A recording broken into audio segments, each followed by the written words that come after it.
Olá, sejam todos muito bem-vindos ao canal Encantos do Evangelho. Hoje nós vamos falar um pouco sobre a história de Francisco. Isso mesmo.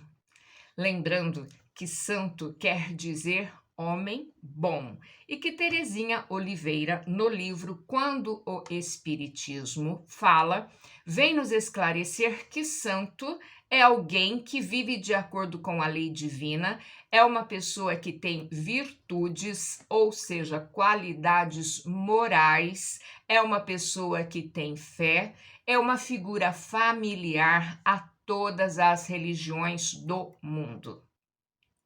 Francisco nasceu em Assis, na Itália, no ano de 1182 e desencarnou em 1226. Seu nome verdadeiro era Giovanni Francesco Bernardoni, filho de um rico comerciante de tecidos. Era muito instruído, ele conhecia o latim, francês e literatura provençal. Quando jovem, deixou-se levar por uma vida despreocupada e mundana. Participou na guerra entre Assis e Perúgia e foi mantido em cativeiro por mais de um ano, durante o qual ele sofreu uma grave doença que o levou a mudar radicalmente o modo de vida.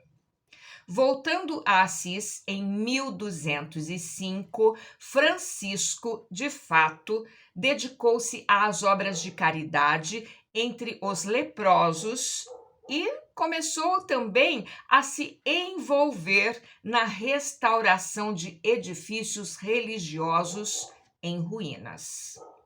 Num dia simples, mas muito especial, num momento em que Francisco rezava sozinho na igreja de São Damião, em Assis, ele sentiu que o crucifixo falava com ele, repetindo por 3 vezes a frase que ficou famosa: Francisco, repara minha casa, pois olhas que está em ruínas. Francisco então vendeu tudo o que tinha e levou o dinheiro ao padre da igreja de São Damião e pediu permissão para viver com ele. Francisco tinha 25 anos. Pedro Bernardoni, o pai, ao saber o que o filho tinha feito, foi buscá-lo indignado. Levou-o para casa, bateu nele, acorrentando-o pelos pés. Vejam vocês. A mãe, porém, o libertou na ausência do marido e o jovem então retornou a São Damião.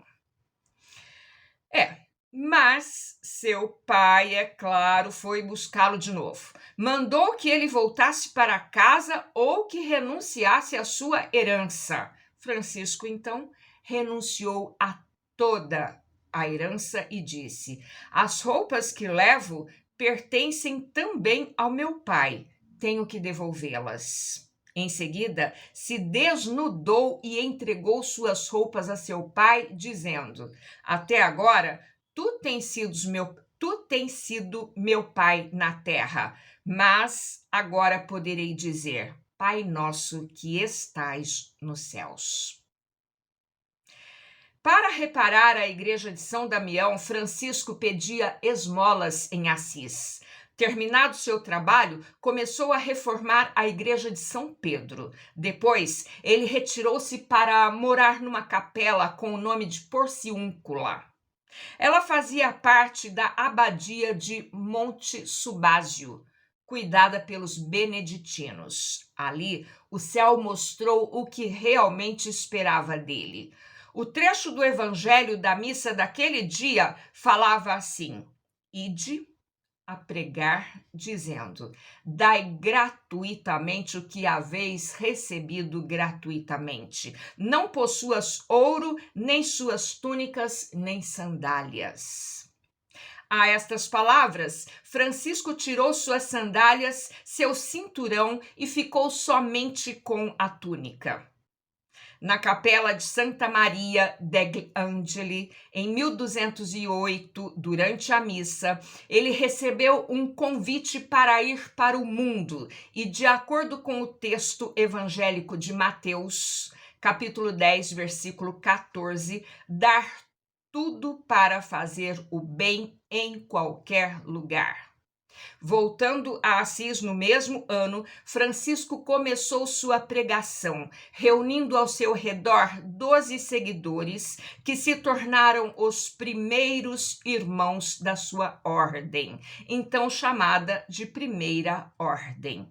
E eleito, Francisco, como superior, escolheu para sua primeira sede a igreja de Porciúncula.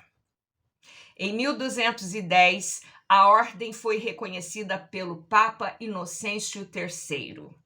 Por volta de 1212, depois de pregar em várias regiões da Itália, Francisco partiu para a Terra Santa, mas um naufrágio o obrigou a retornar, e outros problemas impediram Francisco de espalhar seu trabalho missionário na Espanha, onde pretendia fazer conversões entre os mouros. Em 1219, ele viajou para o Egito, onde pregou diante do sultão, mas não conseguiu convertê-lo. Depois, finalmente conseguiu ir para a Terra Santa, onde permaneceu até 1220.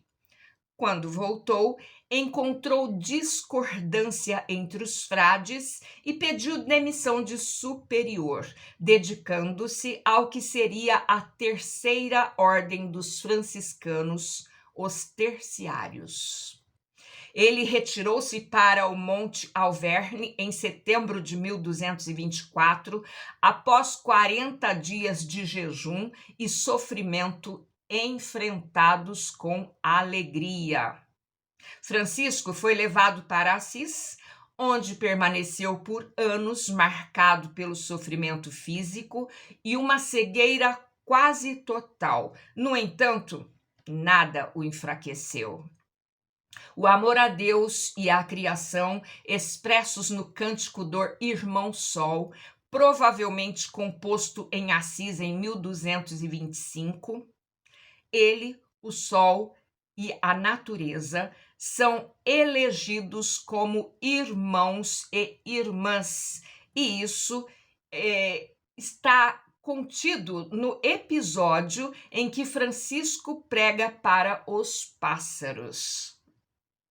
Francisco, que é o padroeiro da Itália, foi canonizado em 1228 pelo Papa Gregório IX.